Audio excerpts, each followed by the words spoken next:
CIET NCERT presents audiobook Curiosity, Textbook of Science for Grade 7. Page number 41, Chapter number 4, The World of Metals and Non-Metals. A QR code is provided at the right side of this page, which can be scanned to get access to other resources related to this chapter. Yashwant and Anandi live in a village in Rajasthan. Their school has assigned them a project to learn about craftspersons who work with metals. They decide to visit the local ironsmiths who practice this craft. Yashwant and Anandi request their grandfather to accompany them. Figure 4.1. Here, Figure 4.1 depicts ironsmith making various items. They are curious to learn how these ironsmiths make different items of daily use. They interact with an elderly craftsperson, Sudarshan uncle. Yashwant asks, "Which items do you generally make?" Sudarshan replies, "Generally, we make items of daily use, such as flat pans, tawas, buckets, baltis, tongs, chimtas, and farming tools like spades, favras, axes, kulhadis, trowels, khurpis, and rakes, jailies." Anandi asks, "What materials are they made of?" Page number 42. Sudarshan responds, "We use iron metal to make these items. We also use wood to prepare handles wherever required. Additionally, we use coal in our furnaces to heat the iron." Sudarshan is heating an iron block in the furnace. It has become red hot. He starts beating it hard with a hammer. Anandi is amazed and asks, "Why are you beating it?" Sudarshan replies, "I am beating it to shape it into an axe." Anandi asks, "Wow, a piece of iron can be beaten into a flat shape. Can we do this with other metals as well?" You may also have many such questions. Let us explore what else we can do with metals. 4.1 Properties of Materials. 4.1.1 Malleability. Activity 4.1 Let us explore. Question: Conduct this activity under the supervision of your teacher or an adult. Point number 1. Collect some waste pieces of copper and aluminium, an iron nail, a piece of coal, a pea-sized lump of sulfur, gandhak, and a block of wood. Point number 2. Recall the chapter Materials Around Us in the Grade 6 Science textbook Curiosity and observe the appearances of the above items. Are they lustrous? Also, note whether they are hard or soft and record your observations in Table 4.1, which will be discussed later after this activity. Point number 3. Now place each of these items one by one on any hard surface and beat them with a hammer. Figure 4.2. Figure 4.2 Beating an iron nail with a hammer. At the left side of this page, a figure 4.2 is there, which depicts a hand holds an iron nail on a hard surface and beats it with the hammer to observe if it flattens or breaks. Point number 4. What do you think will happen? Do the objects become slightly flattened or do they break into pieces? Point number 5. Record your observations in Table 4.1. Page number 43. Table 4.1 Appearance, hardness, and effect of hammering on different objects or materials. On this page, a table is provided which is divided into 6 rows and 5 columns. First column is serial number, Second, object or material. Appearance, lustrous or non-lustrous. Fourth, hard or soft. Fifth, effect of hammering, flattens or breaks into pieces. This table lists 6 materials such as piece of paper, piece of aluminium, iron nail, piece of coal, lump of sulfur, pea-sized, block of wood. Next column is the comparison about appearance, whether these materials are lustrous or non-lustrous. Next column is the comparison whether the material is hard or soft. Next column is effect of hammering, whether it flattens or breaks into pieces. Blank columns are provided for each material where students can record their observations.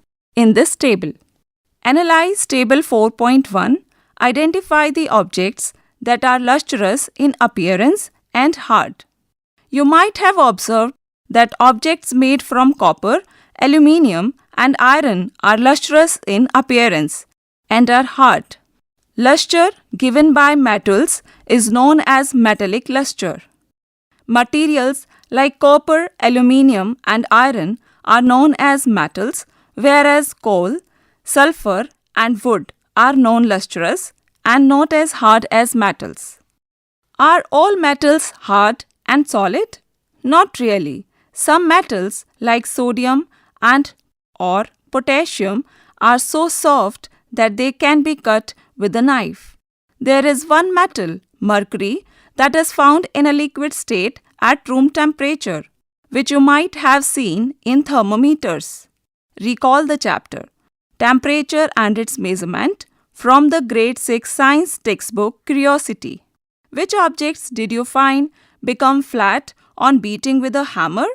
You must have observed that objects such as a piece of copper, an iron nail, and a piece of aluminium become flat when beaten, whereas other objects or materials behave differently. This property by which materials can be beaten into thin sheets is called malleability. Most metals possess this property. Can you give some examples of metal sheets? You might have seen thin silver foil on some sweets and aluminium foil used for wrapping food items. These are formed due to their malleability. Gold and silver are the most malleable metals. Page number 44. A piece of coal or a lump of sulfur does not show this behavior.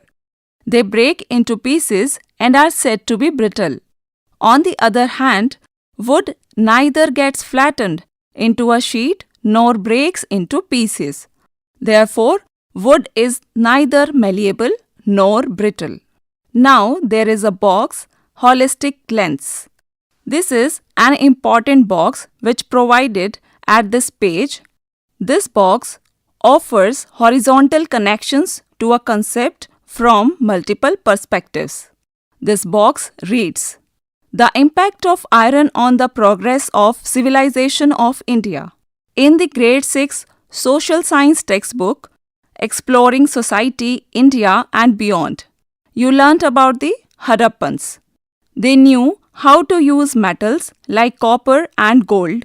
They used these metals to make various objects, from utensils to jewelry. However, you would hardly find any evidence of the Harappans using a very prominent metal iron, which you see a lot around you today. This is because it took a long time before iron was used in day-to-day activities. However, once the use of iron gained prominence in the times that followed, it contributed significantly to the progress of civilization in India. For instance, due to its strength, agricultural tools like ploughs made from iron were much superior to those used previously. What could be the potential reason? That is generally considered that copper was discovered earlier as compared to the iron. 4.1.2 Ductility. Where do you find the use of metal wires? You might have observed wires of metals like copper or aluminium in electrical fittings. Some ornaments like bangles, necklaces, earrings, etc. are also made from metal wires.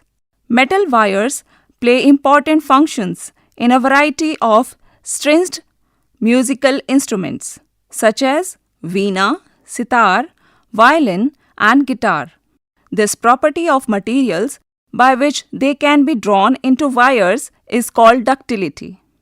This property of ductility is mainly possessed by metals. At the bottom of this page, a picture of a girl is provided who is telling two interesting facts. Fact 1. Gold is so ductile that 1 gram of it can be drawn into a 2-kilometer long wire. Fact number 2. The ductile nature of metals enables for the creation of this tea strainer with metal wire. A pick of tea strainer is also provided here. Tea strainer is made with this metal wires.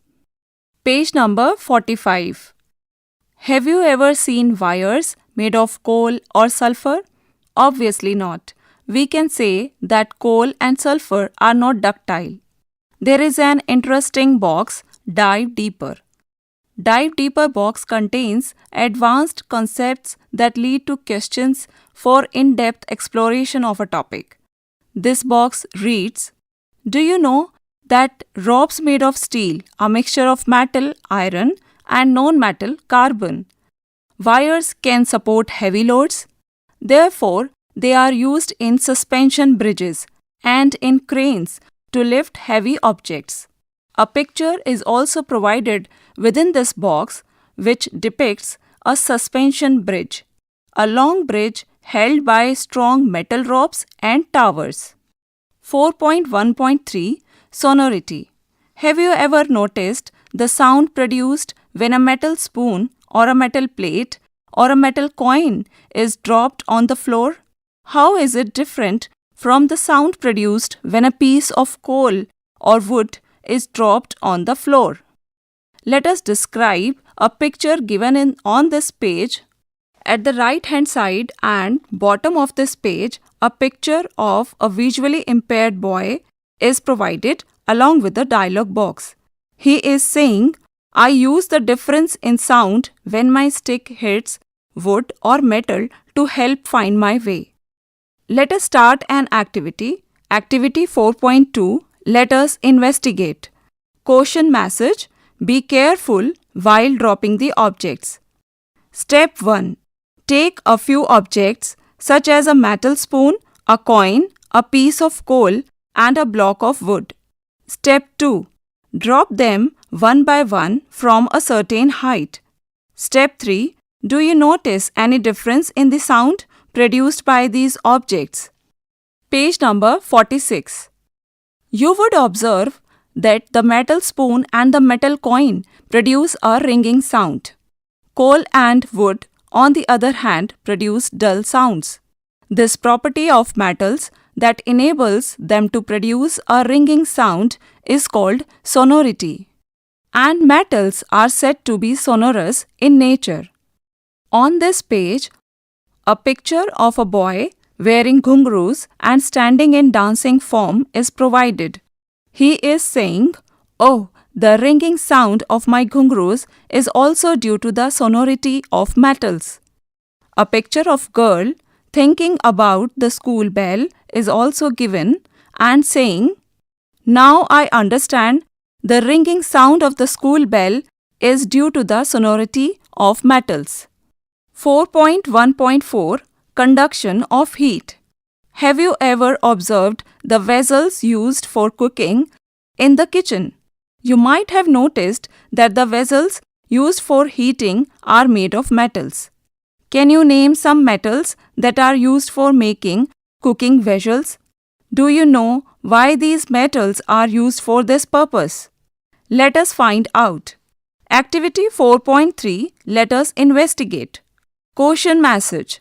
This activity must be performed under the supervision of your teacher or an adult. Be careful while handling hot water. At the left hand side and bottom of this page, figure 4.3 is provided. Metal and wooden spoons immersed in hot water. Now, step 1 of this activity. Place a glass tumbler on a table. Step 2. Fill it with hot water. Step 3. Take a metal spoon and a wooden spoon of almost the same size and thickness. Step number 4.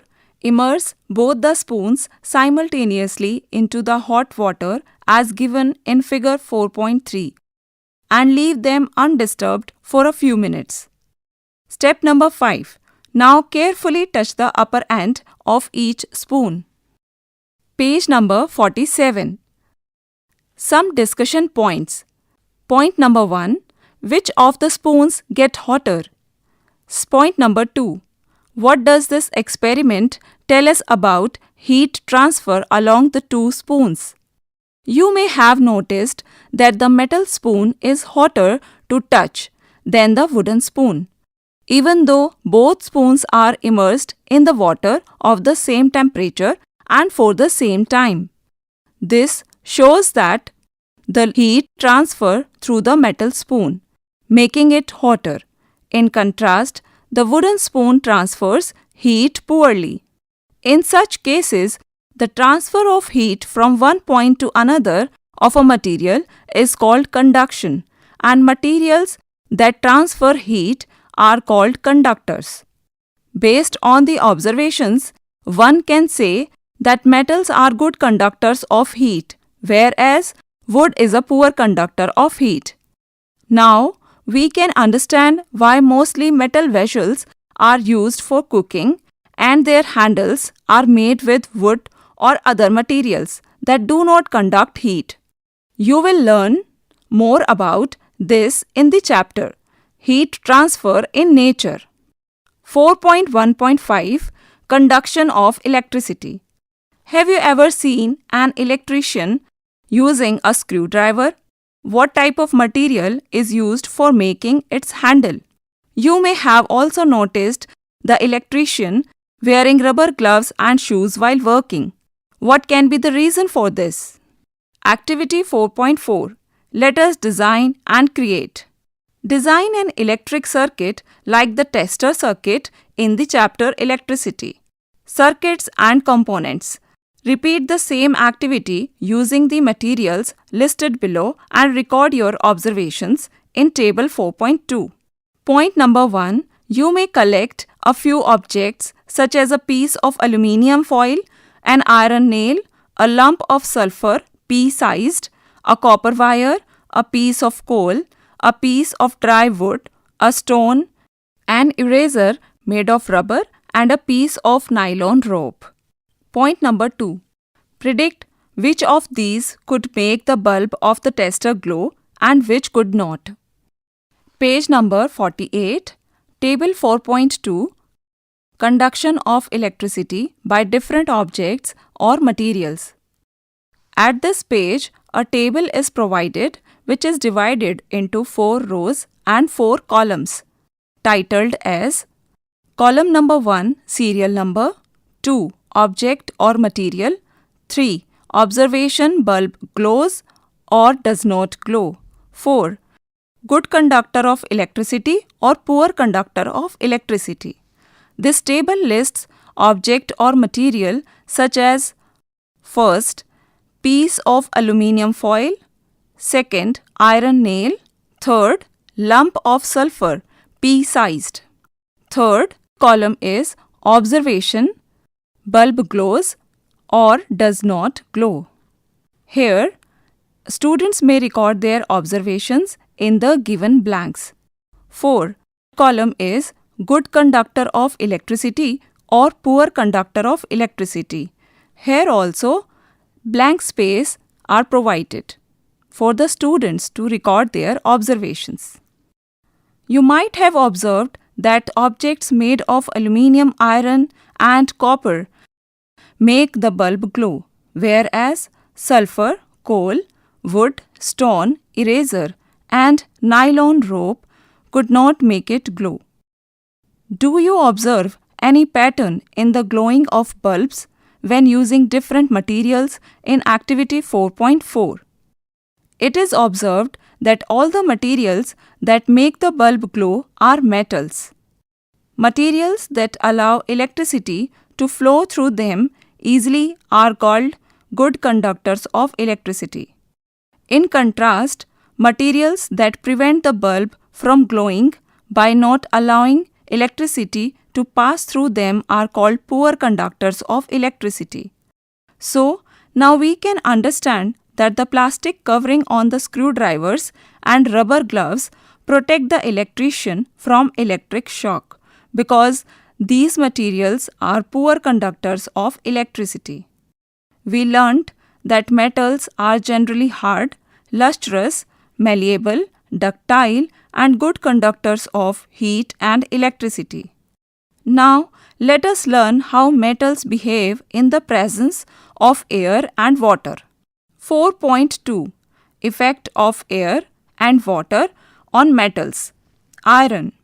You would have often noticed that iron objects develop brown deposits when left in the open for a few days. In which conditions would an iron object develop brown deposits? First, when it comes into contact with dry air only. Second, when it comes into contact with water only. Third, when it comes into contact with both air and water. Page number 49. Figure 4.4 Glass bottles containing iron nails. This figure is given in three cases. Figure 4.4a, where an iron nail is suspended using a thread in a glass jar having some silica gel. Case 2, figure 4.4b, where iron nail is dipped in water with a layer of oil on the surface of water. Case 3, figure 4.4c, where iron nail is partially dipped in water in the glass jar. Now, activity 4.5, let us experiment. Question message: be careful while handling iron nails. Step 1 of this activity is: take a few shining iron nails. If you are using old iron nails, make sure to remove brown deposits from their surface by scrubbing them with the help of a small piece of sandpaper. Step 2. Take 3 clean dry glass bottles or test tubes with tight-fitting caps or stoppers. Label them A, B and C. Step 3. Take 3 iron nails and tie each iron nail with a thread. Step 4. Place 1 iron nail and some silica gel in the glass bottle A and tighten the cap or stopper which is given in figure 4.4a. Silica gel makes the air dry. It is the substance that is used in small pouches in some medicine bottles, water bottles, shoe boxes, etc. to keep them dry. Step number 5. Place 1 iron nail in the glass bottle B. Pour freshly boiled and cooled water to remove dissolved gases into it until the iron nail is completely dipped in it. Now, pour some oil to form a layer over the surface of the water as given in figure 4.4b. The layer of oil on the surface of the water prevents the air from dissolving in the water. Cap the glass bottle tightly. Point number 6. Place 1 iron nail in the glass bottle C and pour some water so that the iron nail is partially dipped. Keep this glass bottle unstoppered. This allows the iron nail to come into contact with both water and air as given in figure 4.4c. Step number 7. Place all the glass bottles undisturbed at room temperature and observe the changes for 8 to 10 days. Step number 8. Record your observations in table 4.3. At the bottom of this page, table 4.3 is provided. Table 4.3 Formation of brown deposit on iron nails. This table is divided into 4 rows and 4 columns. Columns are as follows. glass bottle, conditions, which is further divided into presence of water, yes or no.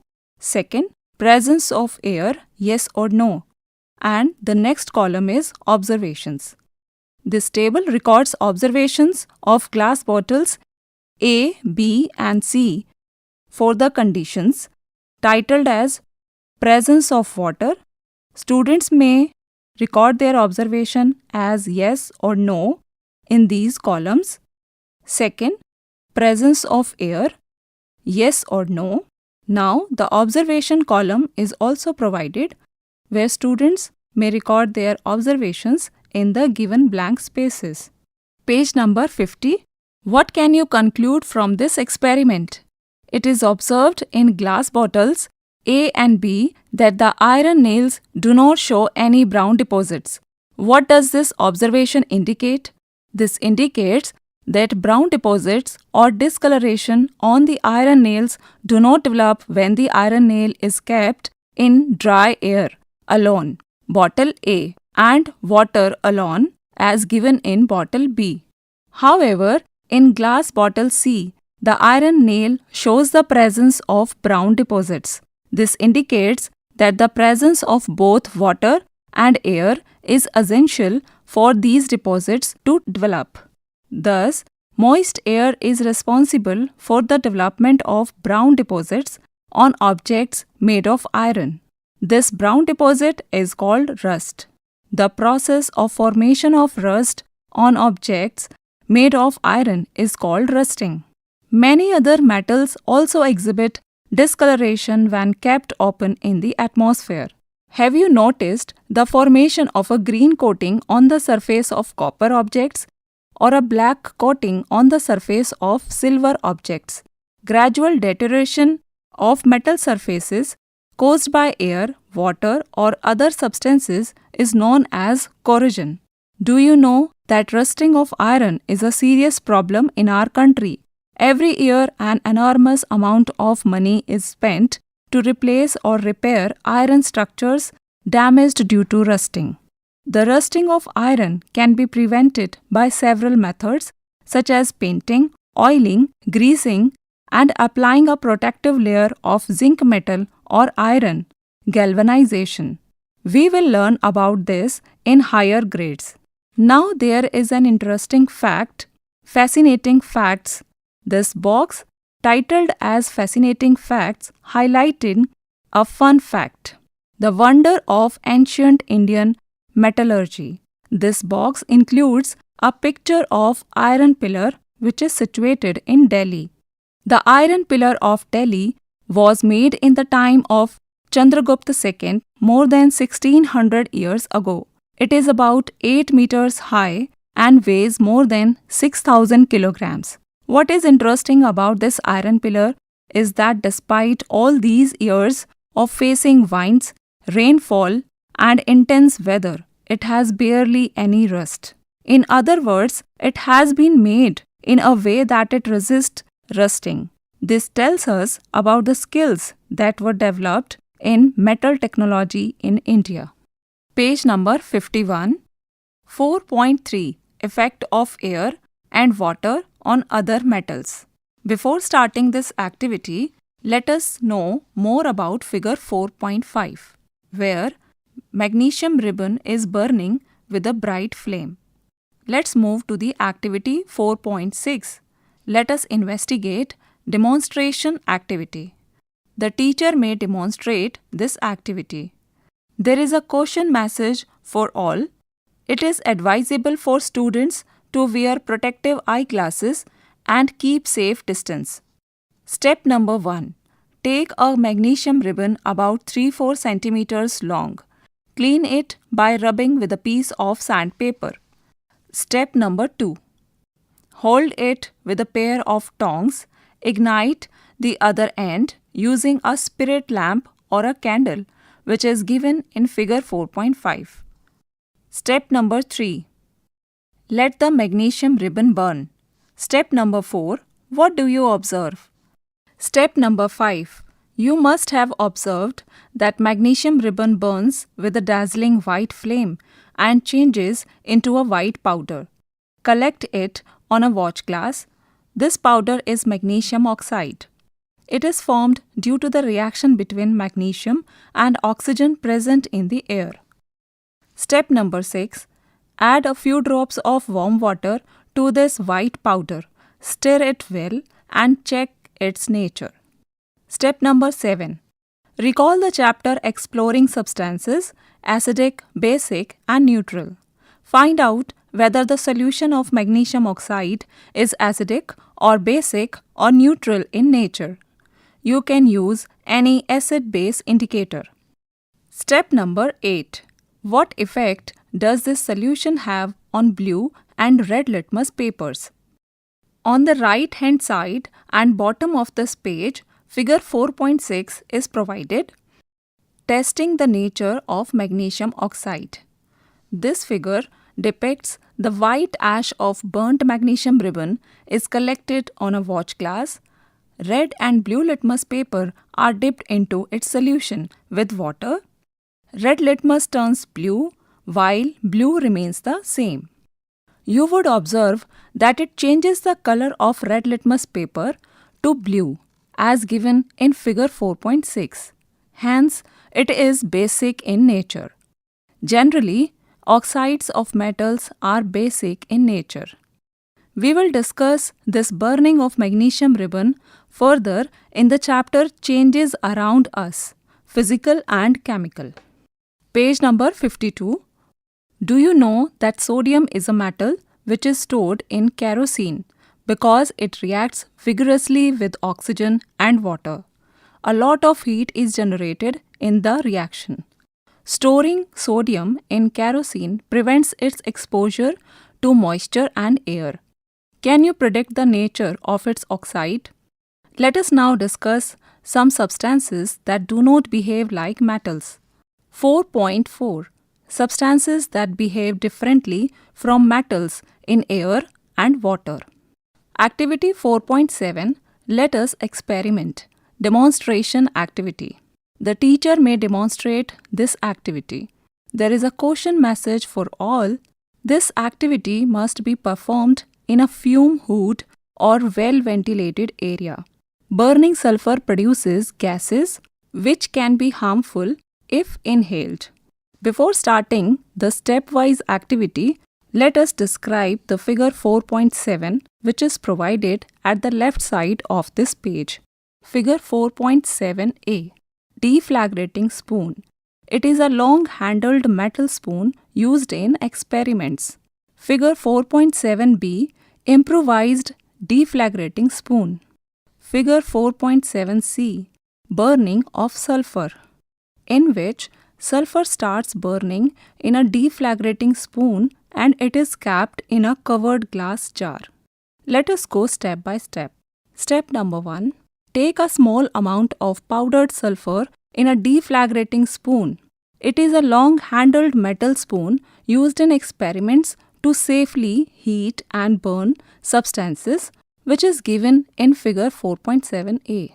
If a deflagrating spoon is not available, you may take a metallic cap of any bottle, wrap a metallic wire around it, and give it the shape as given in figure 4.7b.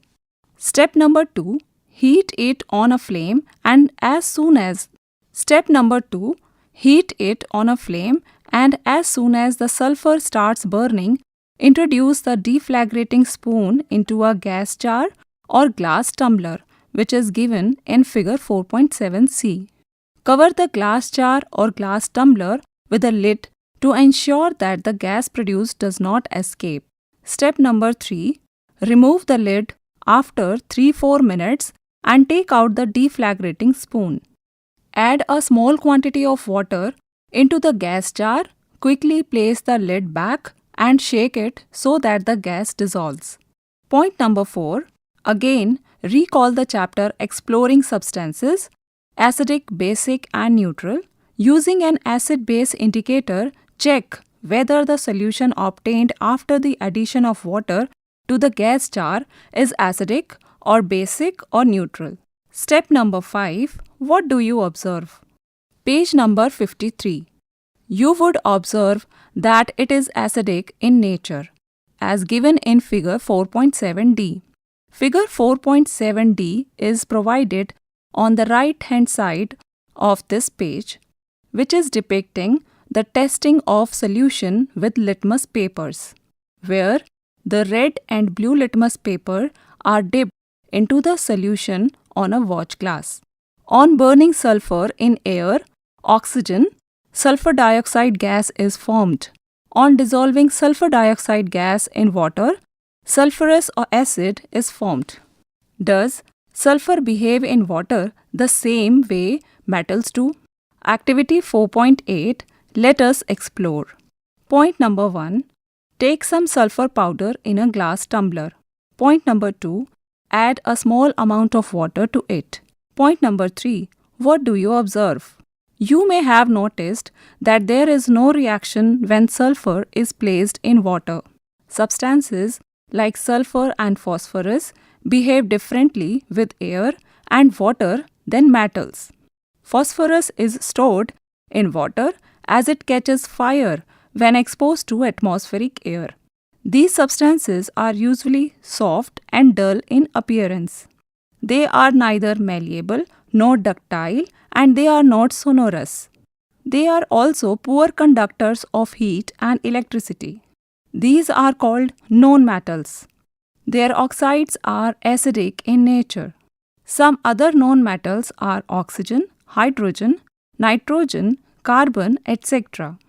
These must not be confused with materials such as plastic, glass, wood, rubber, and paper. These materials are not classified as metals or nonmetals because they are not elements. There is an interesting fact. Dive deeper box is provided on this page. Metals and nonmetals are subcategories of substances called elements. An element is a substance that cannot be broken down into simpler substances. Presently, 118 elements are known. These elements are the basic building blocks of all matter. Some are naturally occurring, while others are artificially made in the laboratory and do not exist in nature. You will study more about elements in higher grades. Page number 54. 4.5. Are nonmetals essential in everyday life? You often observe many metals in your day-to-day lives because of their distinct properties, such as their lustrous nature, heat and electrical conductivity, and high strength. However, this should not give an impression in your mind that nonmetals are not important in our lives. We breathe in oxygen, which is a nonmetal, and without it, we would not be able to survive. Can you think of any other uses of oxygen? Carbon is essential in everyday life because it is the building block of all life forms. It is a key component of proteins, fats, and carbohydrates, which are necessary for growth and energy. Nitrogen is used in the manufacturing of fertilizers and other chemicals. It is an essential nutrient for the growth of plants. Chlorine is a nonmetal commonly used in water purification. A solution of iodine, a nonmetal, is applied on wounds as an antiseptic. In the middle of this page, an interesting box is provided named as Science and Society, which links the real-life applications showing how science has contributed to societal development. This box reads, do you know that many metals and their alloys, mixtures of two or more metals or a metal and a non-metal, are important for daily use as utensils and tools? These are also important for modern technologies and essential in almost every industry. Some special metals are also used in atomic energy, such as zirconium, aerospace, titanium, etc. In India, many metals, especially iron and aluminium, are recycled to minimize waste and contribute to sustainability. Now let us summarize this chapter into some points. In a nutshell, Point number 1.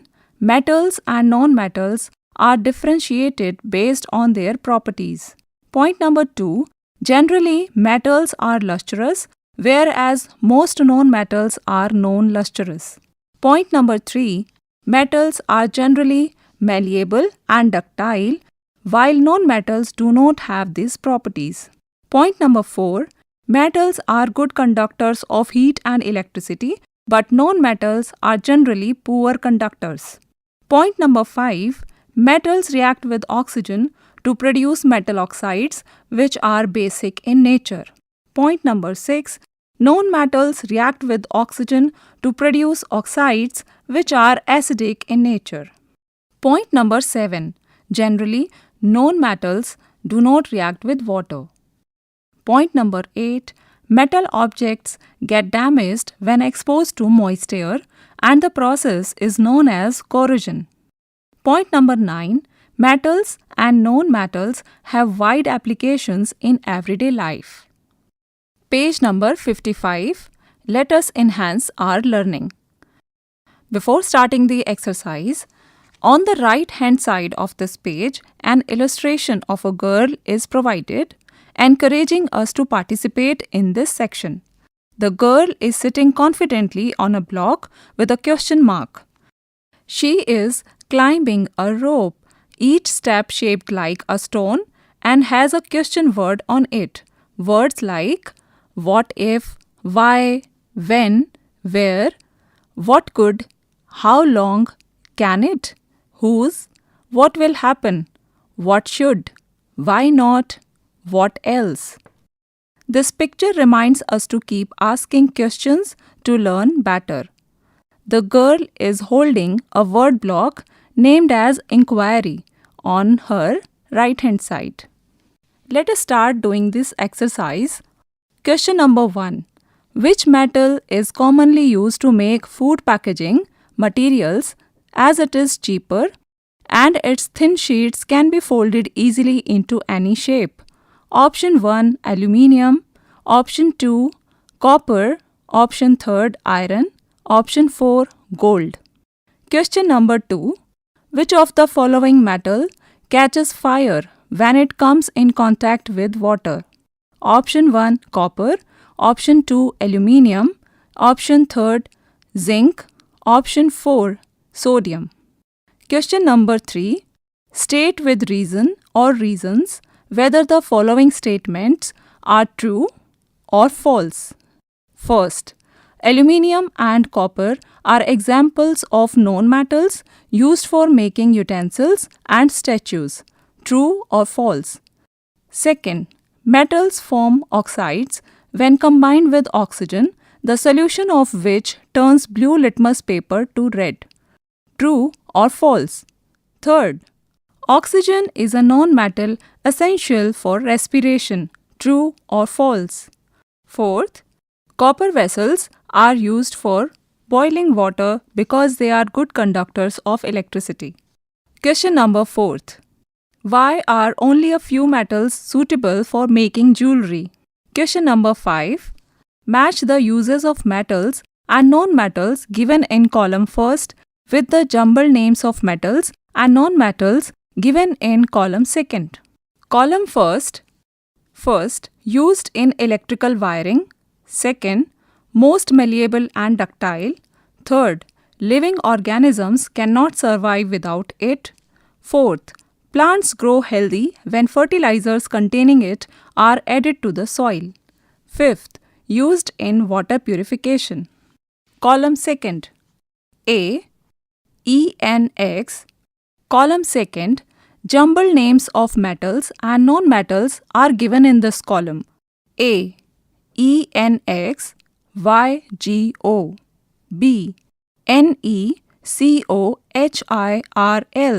C, PEPORC. D, TENGOINR. E, OGDL. Students need to match column 1 and column 2. Question number 6. What happens when oxygen reacts with magnesium and sulfur? What are the main differences in the nature of products formed? Page number 56. Before coming to the question number 7, let us describe a picture which is provided at the left side of this page. An illustration is given where a smiling boy is standing on the lowest step of a rope ladder. Each step above him has a special word written on it. The bottom step says curiosity, next step says exploration, above that is inquiry, and then discovery. And at the top, the final step says innovation. This picture shows how our curiosity can lead us to. This picture reflects how our curiosity can lead us step by step to new ideas and inventions, just like climbing a ladder of learning. Question number 7. Complete the following flow chart. In this question, an activity is represented in the form of a flow chart. It starts with a question mark box. We can assume it as a metal or a non-metal. This metal or non-metal is heated in the presence of air. After heating the metal, ash is formed. Now, water is added to ash, forming a solution. In the next step, the solution is tested using 2 litmus solutions. Further, its reaction for both the cases is given in the next step. Case 1. Change in red litmus solution. It turns it blue. Case 2. Change in blue litmus solution. Now, a blank space is provided for the students to write their observations. Now, at the left hand side of the page, there is another illustration given. Question number 8. You are provided with the given materials. Discuss which material would be your choice to make a pan that is most suitable for boiling water and why. The materials are given as iron, copper, sulfur, coal, plastic, wood, cardboard. Question number 9. You are provided with 3 iron nails, each dipped in oil, water, and vinegar. Which iron nail will not rust and why? Question number 10. How do the different properties of metals and non-metals determine their uses in everyday life? Question number 11. One of the methods of protecting iron from getting rusted is to put a thin coating of zinc metal over it. Since sulfur does not react with water, can it be used for this purpose? Justify your answer. Question number 12. An ironsmith heats iron before making tools. Why is heating necessary in this process? Now, before coming to the next section, there is another illustration given on the left hand side of this page, where a zigzag rope chart is provided depicting all the areas like history, art, geography, society, technology, economy are integrated. Let us do some integrated exploratory projects in the next section. Exploratory projects. First, Dhokra, Bidriware, Pembharti, and Kamrupi are some of India's famous metal art styles. Find out the states where these artworks are made.